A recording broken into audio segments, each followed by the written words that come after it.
Hi, Kenny. Thanks for accepting my invitation. This interview is not going to help me only. It's also going to help the future students to prepare for this class and be successful. We would really like to know your honest opinion about this question. So thanks for sharing your opinion with us. No problem, no problem. The first question that we have is that what's your name and what's your major and which year are you in? My name is Kenny Carew.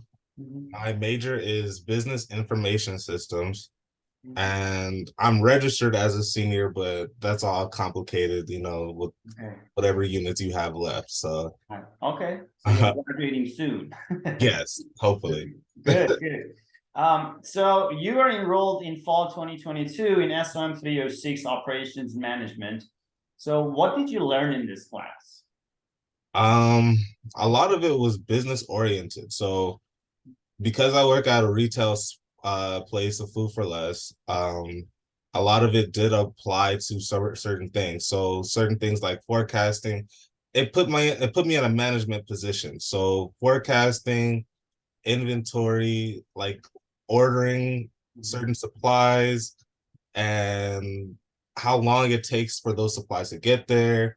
And that was like the last couple chapters that we had just literally covered. So it made more sense putting it in those perspectives. And overall, it just puts you in a business management mindset if you were to become a manager. Oh yeah, that's great to know. Yeah, this is just a new perspective that you open. I never looked at it this way. So yeah, thank you. Is there any one thing that you will always remember from this class?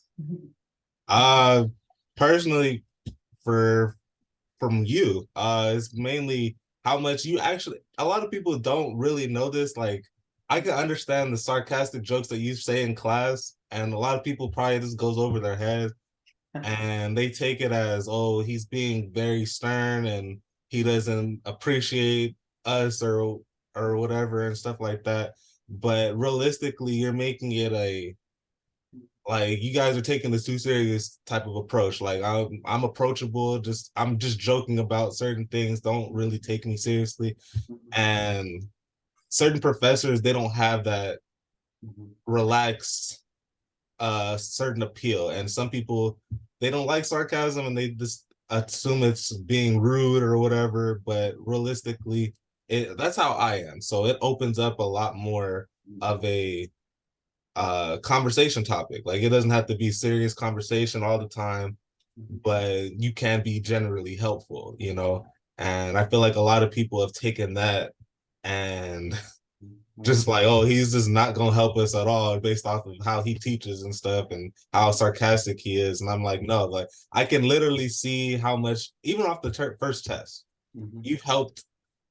The leading up to the first test, you provided so much information, and I was kind of just like, whatever grade I get is whatever grade I get. He's provided extra credit after the fact and all this other stuff, notes leading up to the test. I was like, okay, so at this point, like, if you don't get a good grade, you don't get a good grade. Like, if you didn't prepare, you didn't prepare. I mean, I'm not sitting at a high grade, but that's kind of on me. I've already accepted my fault at that point, but you've done as much as you possibly can for everybody else. Thank you for your kind words. You made me day. I needed that. Okay, thank you. My next question is how quantitative or how qualitative this class is. What do you think about it? Is it rocket science? That many students think about it as rocket science.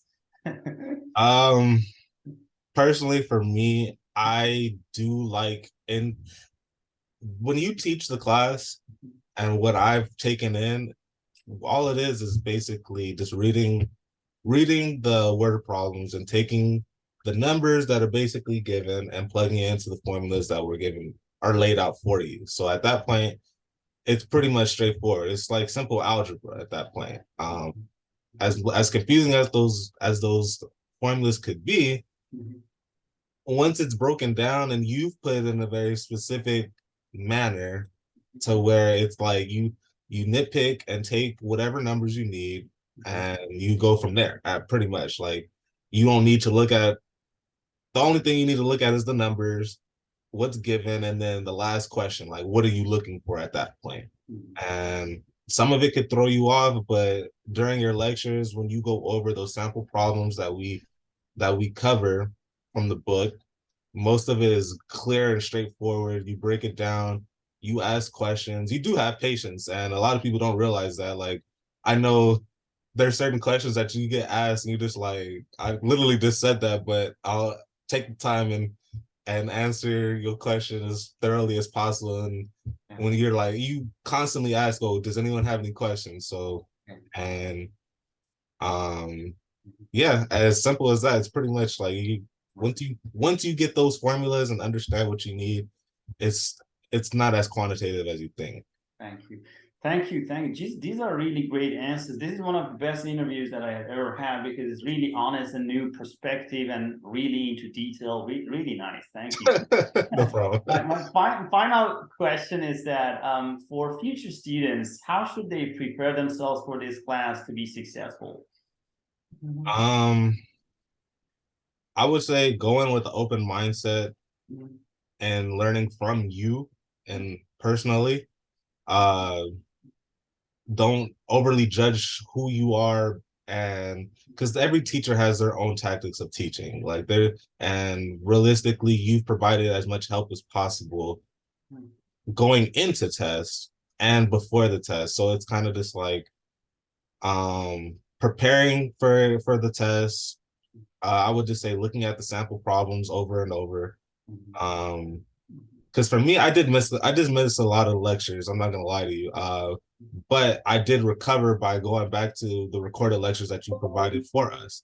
So at that point, it does help that you do record those lectures, and you go into great detail. So it's kind of like you have ample opportunity to try to succeed. Like, because I'm working, I still have 3 other classes and stuff like that. So when I get on my free time, I go into those old lectures and try to see what I've missed or slow it down, because sometimes the class does go kind of fast when you're teaching and nobody's taking the time to ask the proper questions for those problems. So it's kind of like, okay, I pause it, I'll go look in the book, or I'll do my own little research. Sometimes I do use check. I'm not gonna lie, like some people use check. So like if I get confused on a question, I'll be like, oh, okay, simple breakdown. But you do offer us a lot of opportunity to succeed. So at the end of the day, just looking at just taking every resource that you provided for us, and utilizing it. At the end of the day, I don't see anybody not walking out of this class at least with a C or a B. Like, if they don't get, honestly, you provide enough information. You provide enough information to get an A, but given how human minds are, like we get lazy as the semester goes on. So a B or a C, like, that's passable. Yeah, this class is totally passable. Good. Kenny, really appreciate your answers. Usually these interviews, they're about 5 minutes, but this one was much longer than 5 minutes, which is good because you provided a lot of information for future students. I really appreciate this interview and your help, and I wish you success at CSUN and beyond CSUN in your career in the future. Thank you. Thank you a lot. No problem.